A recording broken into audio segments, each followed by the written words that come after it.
جو راستہ چلتا تو لڑکیاں اس کی طرف پلٹ کر ضرور دیکھتی، جو اب مجنوں بنا بیٹھا تھا۔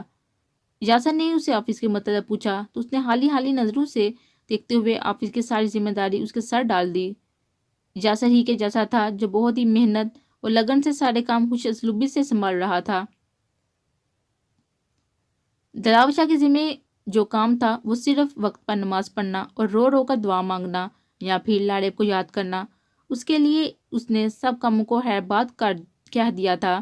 یہ نہیں تھا کہ وہ پاگل ہو گیا تھا، اس کے پاس سب کچھ پہلے جیسا ہی تھا، مگر اب وہ ریموٹ سا بن گیا تھا جس کے کوئی احساسات نہیں ہوتے۔ بس وقت ہو گیا تو ریموٹ کی طرح اٹھ گیا، اس کے احساسات مر چکے تھے، وہ زندہ لاش کی مانند ہو گیا تھا۔ اس دوران دانیہ نے بہت کوشش کی اسے لاڑیب کے غم سے نکالنے کی، مگر سب بے سود ہی ثابت ہوئی۔ لاڑیب کا حال بھی دلاور شاہ سے کچھ الگ نہیں تھا، دونوں نے اپنی اپنی انا کے چکر میں خود کو سزا سنا دی تھی۔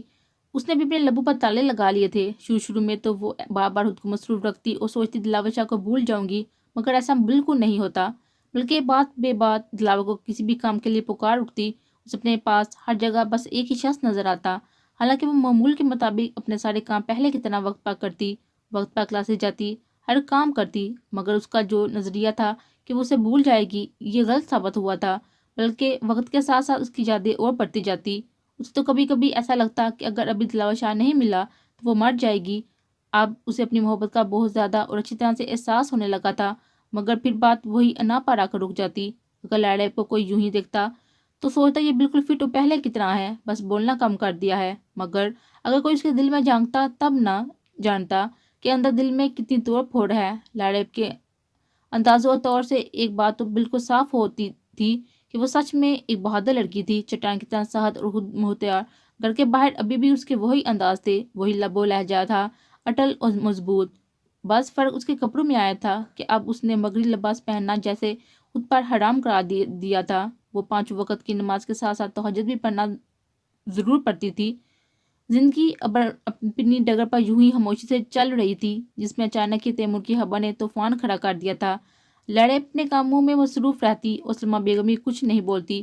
آج حویلی چھوڑے اسے پورے 2 مہینے ہو گئے تھے اور وہ اپنی زندگی کو یوں ہی بے مقصد جیے جا رہی تھی، ایک دم خاموشی سے۔ وہ کلاسز سے واپس لوٹ ہی رہی تھی کہ تیمور بھی پیچھے سے دوڑا آیا۔ مما یہ شادی کا کارڈ ہے، مجھے لیٹ ملا اور شادی بھی کل ہی ہے، آپ تیار رہنا، ہمیں جانا ضروری ہے۔ تیمور نے کارڈ کو صوفے کے سامنے پڑے ٹیبل پر رکھتے ہوئے پھولی ہوئی سانسوں کے ساتھ کہا، ارے تیمور بیٹا، تھوڑا سانس تو لے لیتے پھر بتا دیتے، دیکھو کیسے ہانپ رہے ہو۔ سلمیٰ بیگم نے لائم جوس کی ٹرے ہاتھ میں پکڑی ہوئی تھی، جسے بہت ہی احتیاط سے ٹیبل پر رکھتے تیمور کو پیار سے ڈبتے ہوئے کہا۔ لاڑیب صوفے پر بیٹھی مسلسل نظریں فون پر گاڑے ہوئی تھی، مگر جوس کو دیکھتے ہی ایک گلاس اٹھا کر لبوں کو لگاتی تھوڑا سپ لینے لگی۔ تبھی سلمیٰ بیگم نے پوچھا، تیمور کس کی شادی ہے بھائی، آپ اطمینان سے بتاؤ۔ انہوں نے جوس کا گلاس ختم کر کے ٹیبل پر رکھتے ہوئے پیار سے پوچھا، دلاور بھائی اور دانیہ کی شادی کا کارڈ آیا ہے۔ تیمور نے سچ اگل ہی دیا تھا، یہی وجہ تھی کہ کارڈ ملتے ہی وہ بہت تیزی سے ہامتے ہوئے گھر پہنچا تھا۔ تیمور کے منہ سے دلاور شاہ اور دانیہ کی شادی کا سن کر ہی لاڑیب کی روح کانپ اٹھی اور جوس کا گلاس اس کے ہاتھوں سے چھوٹ کر نیچے جا گرا۔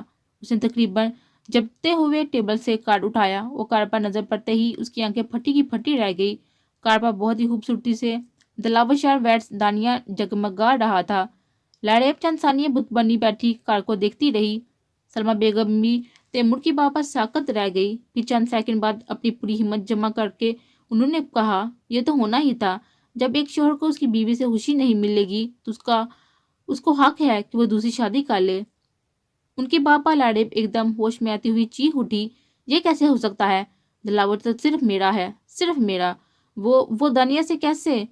آپ ہی یہ ہو چکا ہے، آپ کی بیوقوفی اور جھوٹی انا کی وجہ سے دلاور بھائی نے یہ فیصلہ لیا ہوگا۔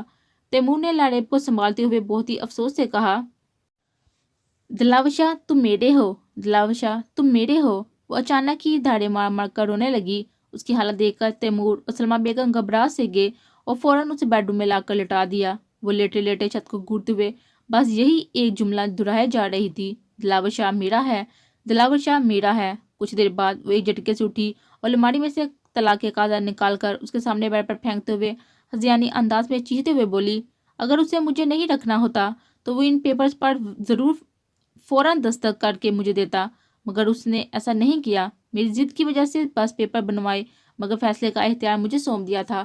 یہ کیسے ہو سکتا ہے؟ ضرور اس کو دانیہ نے پٹی پڑھائی ہوگی. وہ بولتے بولتے ایک بار پھر رونے لگی. تیمور اور سلما بیگم کاغذات دیکھ کر ہی سن ہو گئے تھے. انہیں تو یہ بات پتہ ہی نہیں تھی کہ دلاور شاہ نے کاغذات دیکھ کر اسے یہاں بھیجا تھا. بیٹا اب رونے سے کچھ فائدہ نہیں. تم نے اس انسان کے ساتھ کھلا جو دل و جان سے تمہیں چاہتا تھا. سلما بیگم اس کے پاس بیٹھتے ہوئے مدھم لہجے میں بولی. ان کے باپا لاڑیب نے شرمندگی سے سر جھکا لیا اور زور زور سے رونے لگی. تمہیں تو اس کے بارے میں کچھ نہیں پتا لاڑیب، کچھ بھی نہیں پتا. یہ وہ انسان ہے جس کو تم سے شدید محبت ہو گئی تھی. وہ تمہارے لیے اپنا اتنا بڑا محل جیسا گھر چھوڑ کر کرایہ دار بن کر تمہارے گھر رہنے آ گیا تھا. سوچو ذرا، اتنا امیر انسان اس گھر میں کیسے رہ سکتا ہے جسے عیش و عشرت کی اتنی عادت ہو، مگر صرف تمہاری وجہ سے وہ رہا. سلما بیگم کی بات پر اس نے تڑپ کر سر اٹھایا. مما ایسا نہیں ہے. میں مانتی ہوں گاؤں میں ان کی بہت زیادہ جائیداد ہے، مگر یہاں پر جو بڑا سا شاہ پیلس گاڑی عیش و عشرت اسے ملا ہے وہ صرف اور صرف اچھی نوکری کی وجہ سے ہے. پہلے سچ میں اسے گھر کی ضرورت تھی. لاڑیب نے اپنی معلومات کے مطابق مما کو بتانا چاہا. نہیں بیٹا، تمہیں کچھ نہیں پتا، مگر مجھے اور تیمور کا سب پتا تھا، کیونکہ ایک دن اس نے پورا 1,00,000 روپیہ تیمور کی جگہ ادھار چکایا تھا، وہ بھی ہمارے سامنے. میرے پوچھ پر اس نے سب سچ بتا دیا تھا. سلما بیگم نے لاڑیب پر پے در پے کے انکشافات کر ڈالے. وہ دھیرے سے لاڑیب کو سب کچھ بتاتی چلی گئی. ان کے انکشاف پر لاڑیب جھٹکن کی زد میں آ گئی. کچھ دیر وہ ہونکو کی طرح دونوں کا منہ دیکھتی رہی، دونوں کا چہرہ دیکھتی رہی، پھر گویا ہوئی. آپ نے مجھے یہ سب پہلے کیوں نہیں بتایا تھا؟ اس نے میری لالمی میں اتنا بڑا احسان ہم پر کیا تھا، آپ نے پہلے کیوں نہیں بتایا مما؟ وہ دکھ و صدمے سے چیخ چیخ اپنی مما سے سوال کر رہی تھی. دلاور شاہ نے تمہیں بتانے سے منع کیا تھا. وہ تم سے محبت کرتا تھا، اس لیے یہاں سر چھپانے کے بہانے آیا تھا. سلما بیگم نے نم آنکھوں سے کہا. لاڑیب چند ثانیے جیسے سوچوں میں چلی گئی. اس کا شاہ پیلس کا ٹھار جسے دیکھ کر لگتا تھا جیسے اسے برسوں سے ان سب چیزوں کی عادت ہو، دھیرے دھیرے اسے سب یاد آتا گیا. قیمتی کپڑے، گاڑی، شٹ، اور میں سمجھتی رہی کہ اسے مجھے اپنا بنانے کی بس ضد ہے، مگر وہ تو پہلے سے ہی. اتنا بولتے ہوئے لاڑیب نے اپنے منہ پر ہاتھ رکھ لیا. اسے دلاور شاہ کی محبت شروع سے ہی ضد لگتی تھی. دھیرے دھیرے لگا کہ سچ میں محبت کرتا ہے، مگر وہی اپنی بات آڑے آ گئی کہ اس کی ضد پوری نہیں ہونے دینا ہے. مگر مما کے انکشاف پر وہ بوچھکا ہی رہ گئی. مما جب اتنی محبت کرتا ہے تو یہ سب کیا ہے؟ ہو سکتا ہے جھوٹ ہو یا دانیہ کی کوئی چال ہو. وہ سوچ رہی ہو کہ یہ کار دیکھ کر میں غصے سے طلاق لے لوں گی. مما یہ بھی تو ہو سکتا ہے نا؟ وہ بڑبڑاتی ہوئی مما سے زیادہ خود کو تسلی دینے کی کوشش کر رہی تھی. یہ سچ ہے آپی کہ بھائی شادی کر رہے ہیں. اچانک یہ تیمور نے اس کے سر پر بم پھوڑا تھا. تمہیں کیسے پتا ہے؟ وہ ہکلاتے ہوئے بولی. کیونکہ دلاور بھائی میری کمپنی کے مین باس ہیں، جیسے ان کی غیر موجودگی میں ہی آفس سنبھالتا ہے. اصل باس تو دلاور بھائی ہی ہیں. مجھے بھی یہ بات جلد ہی پتہ چلی تھی، اور ابھی بھی میرے فون پر ان کی ہلدی کے پروگرام کی چند تصویریں آئی ہیں. تیمور نے فون پر نظر جماتے ہوئے افسردہ لہجے میں کہا. اس کی بات سن کر لاڑیب نے اس کے ہاتھوں سے فون تقریباً چھین ہی لیا. جیسے ہی اس نے فوٹو دیکھی تو اس کے قدموں سے زمین ہی کھسک گئی. اسے لگا اس کے جسم سے جان نکل رہی ہو. اس کے پیر ہولے ہولے کانپنے لگے. وہ لہراتی ہوئی اچانک کی زمین بوس ہو گئی. تیمور نے فوراً ڈاکٹر کو بلایا تو انہوں نے اسے انجیکشن دے دیا. کچھ ہی دیر میں وہ ہوش میں آئی تھی، اور ہوش میں آتے ہی اس کی نظر روم کے سامنے دلاور شاہ اور دانیہ کی ہلدی کی تصویریں گھومنے لگی تھی. وہ ایک بار پھر زاروں کی طرح رونے لگی. آج کا دن اسے ایک سے بڑھ کر ایک جھٹکا دے رہا تھا. وہ کچھ دیر یوں ہی تکتی رہی، پھر پاگلی طرح چلانے لگی. نہیں. اس کی حالت کو دیکھتے ہوئے ڈاکٹر کو بلوا کر اسے نیند کا انجیکشن لگوایا گیا. تب کہیں جا کر وہ دنیاوی معاملات سے بے خبر ہوتی نیند کی وادیوں میں اترتی گئی. دوسرے دن دوپہر میں جب لاڑیب انجیکشن کے اثر سے پوری طرح سے آزاد ہو گئی تو اٹھتے ساتھ ہی سب باتیں، دلاور شاہ کی یادیں، اس کے ساتھ گزارا ہر ایک پل اس کے ذہن میں فلم کی طرح چلنے لگا. کچھ دیر بعد وہ چپ چاپ اٹھی اور بغیر بتائے گھر سے باہر نکلتی چلی گئی. بڑی حویلی کو دلہن کی طرح سجایا گیا تھا. پوری حویلی پر بڑکی کمکے جگمگ کر رہے تھے. ہر طرف رنگ و بو کا سما تھا. حویلی کے ہاتھے میں ہی خوبصورت سا اسٹیج بنایا گیا تھا جس پر 2 خوبصورت کرسی پڑی تھی جو ہاتھ دلہن اور دولہا کے لیے رکھی گئی تھی. ویٹر ٹرے میں مشروب لیے گھوم رہے تھے. ساتھ ہال میں کھانوں کی اشتہا انگیز خوشبو پھیلی ہوئی تھی. لڑکیاں رنگ برنگے آنچل میں یہاں وہاں گھومتی ہنسی مذاق کر رہی تھی. ہال میں جمع پورا مجمع دلہن کے انتظار میں بیٹھا ساتھ خوش گپوں میں مصروف تھا. تبھی دلہن آئی. دلہن آئی کا شور ہر طرف مچ گیا۔ سب کی نظریں دلہن کی طرف اٹھی جس نے پرپل اور پنک لہنگا پہنا ہوا تھا۔ زیورات سے لدی پھدی دانیہ دلہن بنی بہت ہی خوبصورت لگ رہی تھی۔ ایک طرف سے داجان نے دانیہ کو پکڑا ہوا تھا تو دوسری طرف سے محلے کی لڑکیوں نے۔ دانیہ بہت ہی احتیاط سے مسکراتی دھیرے دھیرے چلتی ہوئی اسٹیج کی زینت بن چکی تھی۔ چند منٹ بعد دلہے میاں بھی سر پر صحرا سجائے اسٹیج کی رونق بڑھانے کو آگے۔ دونوں کو بیٹھتے ہی مولوی صاحب نے نقاب پڑھوایا اور مبارک سلامت کا شور ہر طرف گونج اٹھا۔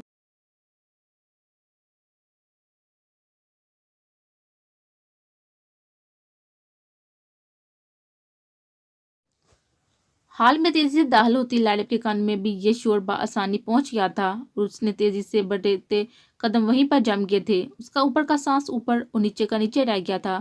اس کے اوپر مصیبت کا پہاڑ ہی ٹوٹ پڑا تھا۔ اسے لگا کہ وہ آج منہ کے بل اوندھی گر گئی ہو۔ آخرکار دانیہ نے بازی مار ہی لی تھی۔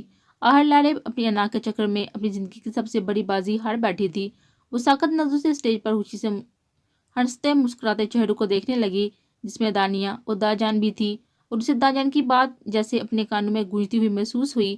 محبت بار بار کسی کے دروازے پر دستک نہیں دیتی۔ وہ ساکت نظروں سے دیکھتی ہوئی زمین پر بیٹھتی چلی گئی۔ اس کی ہیزل گرین آنکھوں میں آج ایک آنسو بھی نہیں تھا۔ شاید صدمے کی وجہ سے اسے رونا بھی نہیں آ رہا تھا۔ پہلے تو اسے لگا تھا کہ یہ جھوٹ ہوگا، مگر اپنی آنکھوں سے دیکھنے کے بعد وہ پتھرا سی گئی تھی۔ اس کے سارے احساسات و جذبات کہیں جا سوئے تھے اور وہ اپنے نیم مردہ جسم کو لے کر بیٹھتی چلی گئی تھی۔ اسے اسٹیج کی رونق دیکھ کر ایسا لگا کہ ہر چیز کا مذاق اڑا رہی ہو۔ ہوا دینے والے پنکھے، جگمگ کرتے چمکے پانی کی بوتل سے لے کر ہر وہ چیز جس پر اس کی نظر پڑ رہی تھی، اسے لگ رہا تھا وہ سب اس کا مذاق اڑا رہے ہوں۔ آج لاڈب افندی پوری طرح سے ہار گئی تھی۔ وہ اپنے سجے سجائے کمرے کی کھڑکی میں کھڑا حویلی کی سجاوٹ کو بہت ہی عجیب نظروں سے دیکھ رہا تھا۔ ہال میں ابھی بھی فنکشن جاری تھا جسے ہر کوئی بہت خوشی خوشی انجوائے کر رہا تھا، مگر وہاں اتنی دیر سے بیٹھے بیٹھے جب اس کا دل ڈوبنے لگا تو وہ فنکشن چھوڑ کر اوپر اپنے کمرے میں چلا آیا۔